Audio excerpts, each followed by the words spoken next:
Guys के Marvel वालों का फ्यूचर प्लान थॉर को हीरो से विलन बनाने का है। आयरन मैन की फर्स्ट मूवी को जानबूझकर ऐसा डस्टबिन जैसा क्यों बनाया गया था, और सबके चहेते स्पाइडरमैन की फर्स्ट मूवी में डायरेक्टर्स ने ऐसा क्या ही कर दिया था कि ऑडियंस उसे हेट करने लगी थी। हेयर इवोल्यूशन एक ऐसा बायोलॉजिकल टर्म है जो कि अकेले ही बहुत सारे स्पीसीज के क्रिएशंस को एक्सप्लेन कर देता है। और गाइस क्या आप जानते हो कि आज तक आपके फेवरेट सुपर हीरोज का इवोल्यूशन कैसे हुआ है? अगर नहीं जानते हो तो कोई बात नहीं भाई, क्योंकि आज के इस इंटरेस्टिंग वीडियो में हम अपने फेवरेट इन 4 सुपर हीरोज के इवोल्यूशन के बारे में जानने वाले हैं। Number 1 Thor. तो यार चलो हम उस सुपर हीरो से इस वीडियो को स्टार्ट करते हैं जिसके मार्वल यूनिवर्स में सबसे ज्यादा 4 सोलो मूवीज हैं, यानी कि थॉर। यार हल्क ही तरह थॉर का 90s के समय में अपना कोई डेडिकेटेड शो या फिर कोई मूवी नहीं था। यस गाइस, उसकी जो स्क्रीन पर पहली बार अपीयरेंस भी हुई थी ना, वो हल्क के 1988 की movie the incredible Hulk returns के थ्रू हुई थी। जब से लोगों ने पहली बार थॉर को देखा था तब से इन लोग थॉर के दीवाने हो गए थे। पूरे बाल, मेटल आर्मर और अंकित भाई जैसे डोले, और इन सब के साथ साथ थॉर की कॉमिक टाइमिंग भी काफी लाजवाब थी। इसलिए तब से इन लोग थॉर को बड़ी स्क्रीन पर देखने के लिए इंतजार करने लगे। और यार हल्क की ये सेकंड मूवी फ्लॉप हो जाने के कारण थॉर को फिर से स्क्रीन पर आने के लिए 23 सालों का लंबा इंतजार करना पड़ा।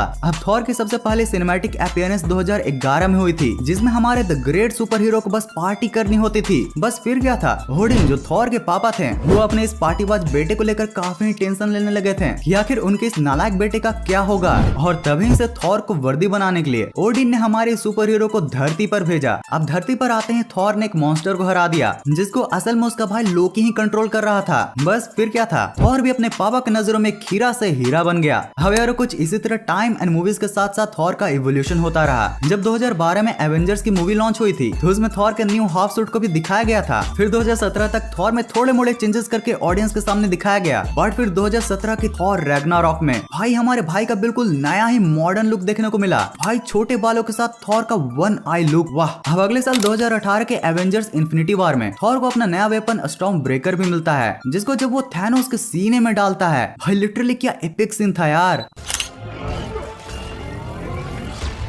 अब गाइस अगर लुक की बात की जाए तो 2019 में हमें एवेंजर्स के एंड गेम में थॉर का एकदम अलग ही तस्वीर देखने के लिए मिलता है। इस मूवी में हमें थॉर का सबसे लो फेस के बारे में दिखाया जाता है, जिसमें लिटरली थॉर लगभग मॉडर्न साधु बाबा बन गया था भाई। बट यार हाल ही में पिछले साल आए थॉर लव एंड थंडर में थॉर को फिर से बड़े बालों एंड इस गोल्डन ब्लूइश कॉस्ट्यूम में देखकर अच्छा लगा। वैसे यार तुम्हें ये शायद ही पता होगा, बट थॉर को जिस नॉर्स माइथोलॉजी से लेकर सुपर हीरो बनाया गया है उसमें थॉर एक्चुअली में 2019 के थॉर जैसा मोटा ही बताया गया है। और नॉर्स माइथोलॉजी का थॉर हमारे एमसीयू के थॉर जैसा बिल्कुल भी अच्छा नहीं है। उसने थोड़े विलन वाले उटपटांग काम भी कर रखे हैं। Number 2 Hulk. अब यार अगर थॉर की बात कर ही ली है तो उसके परम मित्र की भी बात कर ही लेते हैं, जिसका सिनेमैटिक अपीयरेंस होने को तो 1977 में ही हो गया था, पर स्टूडियो अलग था और बजट तो इतना था कि सिर्फ एक नौसिखिए बॉडी बिल्डर को हरा रंग पेंट करके भेज दिया गया था। पर भाई एक्टर की लाजवाब एक्टिंग की वजह से वो भी जबरदस्त रही। अब हल्क की यही अपीयरेंस कई सालों तक चली, जिसके बाद फिर बारी आई 1989 और 1990 की, जब हल्क की ये मूवीज कुछ खास अच्छा नहीं कर पाई, क्योंकि ये मूवीज हल्क की सीरीज का एंड भी थी। अब समय बीता, साल बीते और फिर 13 सालों बाद 2003 में हल्क की एक और हल्क मूवी आई, जिसमें पहली बार सीजीआई का यूज हुआ था। और टू बी ऑनेस्ट ये हल्क के लिए एक टर्निंग पॉइंट थी, क्योंकि फिर इसी मूवी के बाद 2008 में द इनक्रेडिबल हल्क आई, जिसने लगभग पूरी दुनिया में तहलका मचा दिया था। ये मूवी इंटरनेशनली हिट हुई और इसका सीजीआई भी काफी ज्यादा इम्प्रूव हो चुका था। अब यार फाइनली 2012 में जब हल्क मार्वल के अंडर में आया, तब वहाँ फिर हमें हल्क का एक एक्सट्रीम साइड देखने के लिए मिलता है, जिसकी वजह से हल्क के फैंस सडनली बहुत तेजी से बढ़ गए। अब फिर टाइम के साथ साथ हमारे हल्क को मार्वल सिनेमैटिक यूनिवर्स में काफी कमजोर दिखाया गया, और फिर इसका रीजन मूवीज में ये बताया गया कि हल्क एंड ब्रूस एक ही बॉडी में बहुत ही मुश्किल से रह रहे हैं। और यार एट द एंड 2019 में हल्क एंड ब्रूस एक साथ समझौता करके रहना सीख जाते हैं। Number 3 iron man. तो यार अब आते हैं मेरे personal favourite super hero iron man पर। भाई एक ऐसा सुपर हीरो है जिसका पहला अपीयरेंस तो इतना बेकार था कि लोग आज भी यकीन नहीं कर पाते हैं। तो गाइस मिलिए 1977 के आयरन मैन से, जिसे उस समय डस्टबिन और टीन के डब्बे से मिलाकर बना दिया गया था। पर यार पता है मजेदार बात क्या है, ये आयरन मैन है ही नहीं। यस गाइस, अमंग अस के इंपोस्टर जैसा दिखने वाला और इंटरनेट पर फर्स्ट फेक आयरन मैन बनने वाला ये टीन का डब्बा एक्सो मैन है,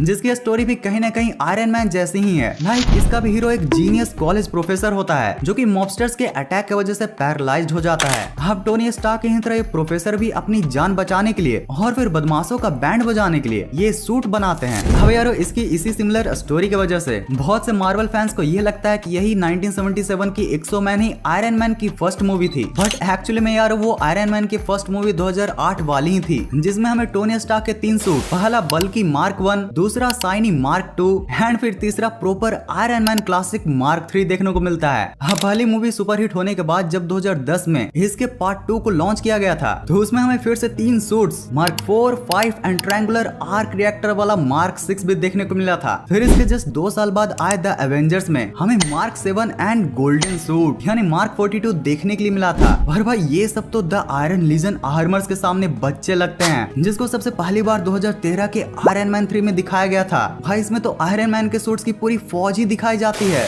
अब यार इसके बाद 2016 के एज ऑफ अल्ट्रॉन में हमें जो चीज दिखाई जाती है ना भाई, उसने तो मार्वल के मूवीज के फैंस को थिएटर में अपनी कुर्सियों से खड़ा कर दिया था। मार्क 44 यानी कि हल्क बस्टर, भाई मतलब क्या सूट है ये, हल्क को क्या धोया था इसने। हाँ जानता हूँ, फिर इसे हल्क ने भी धोया था। हाँ फिर 2018 में हमें आयरन मैन की नैनो पार्टिकल से बनी सूट यानी कि मार्क 50 का अपीयरेंस देखने के लिए मिलता है। हाँ यारो इसके बाद फाइनली एवेंजर्स एंड गेम में हमें टोनी का लास्ट सूट LXXV बोले तो मार्क 85 देखने के लिए मिला था। भाई यही वो सूट था जिसने थैनोस का पहला खून का कतरा निकाला था और पूरे 20 सेकंड्स तक एक लेजेंडरी फाइट बैक दिया था। अब यार जैसा कि मैंने तुम लोगों को बताया कि मेरा personal favourite super hero iron man है, क्योंकि भाई वो अपने गलतियों से बहुत ही जल्द सीखता है एंड उसे ह्यूमैनिटी के वेलफेयर के लिए इम्प्रूव भी करता है। अब इसी बात पे वीडियो को लाइक करके तुम लोग भी कमेंट में अपना फेवरेट सुपर हीरो एंड उसके बारे में दिल से आपको जो सबसे अच्छी बात लगती है उसके बारे में बताओ। वीडियो पर आगे बढ़ते हैं इन 3, 2, 1। Number 4 यारो अब वो सुपर हीरो की बारी है जिसने अपने कॉमिक टाइमिंग्स एंड मूव से सभी के दिल का चैन अपने नाम कर लिया है।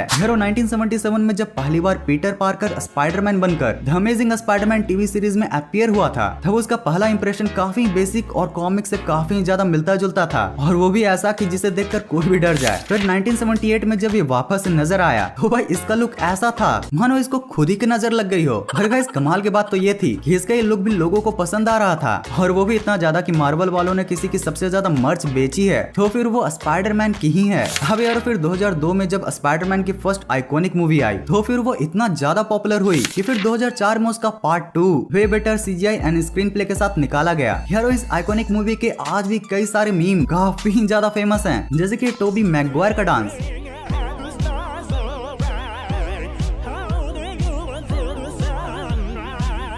अब जब इन मूवीज को इतनी ज्यादा पॉपुलैरिटी मिल ही रही थी तो 2007 में इसके थर्ड पार्ट को भी लॉन्च किया गया था, जिसमें हमारे स्पाइडरमैन को प्रॉपर एक्यूरेट सूट दे दिया गया था, और उस मूवी में भी उस समय की best CGI and screen play भी दिखाया गया था। फिर 2012 में आई द अमेजिंग स्पाइडरमैन, जिसमें हमें टोबी मैगवायर की जगह एंड्रयू गारफील्ड देखने के लिए मिले। और गाइस कमाल की बात तो ये है कि इस मूवी को $200 मिलियन में बनाया गया था, बट फिर भी ये इतनी अच्छी मूवी बनी थी कि इसने $758 मिलियन की कमाई की थी। और इस मूवी के मैसिव हिट होने के बाद बारी आई 2014 में द अमेजिंग स्पाइडरमैन पार्ट 2 की, जिसने भी थिएटर्स में काफी अच्छी कमाई की थी। और भाई 2016 वो साल था जिसमें मार्वल टॉम हॉलैंड के रूप में अपना स्पाइडरमैन लॉन्च करता है। अगर आपने कैप्टन अमेरिका सिविल वॉर देखी होगी तो फिर आपने इस छोटू भाई को जरूर से नोटिस किया होगा। एनीवेज अब बारी आती है 2017 की, जब इन्हीं छोटू जनाब की फर्स्ट सोलो मूवी लॉन्च हुई थी, जो कि भाई मार्वल के अंडर काफी सॉलिड हिट हुआ था with the earning of whooping $880 million. अब जैसे जैसे स्पाइडरमैन की न्यू मूवीज आई उनमें आयरन मैन की कृपा से नए नए सूट्स भी दिखाए गए, जैसे स्पाइडरमैन होमकमिंग में ये आयरन स्पाइडर सूट, वहीं फार फ्रॉम होम में ये आइकॉनिक ब्लैक वाला सूट। बट भाई फिर 2021 की स्पाइडरमैन नो वे होम का ये रिटर्न्ड नैनोटेक सूट, भाई ये इतना कूल लगता है कि इसके बारे में मैं क्या ही बोलूं। तो यार अब इतने इन्फॉर्मेशन के बाद कुछ मीम्स तो बनते हैं ना। टीचर, आजकल के बच्चे बड़े सयाने हो गए हैं, दैट सयाना बच्चा भी लाइक।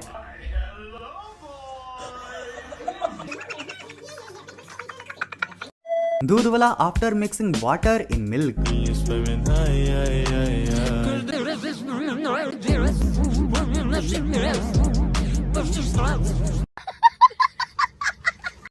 अरे भाई मेरे बारे में तो बता ही नहीं। अरे हाँ गाइस, ये हमारे पास एक छुटकू सा बच्चा।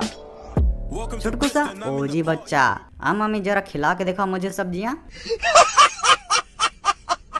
PUBG winner winner chicken dinner, these rats the winner is not dinner।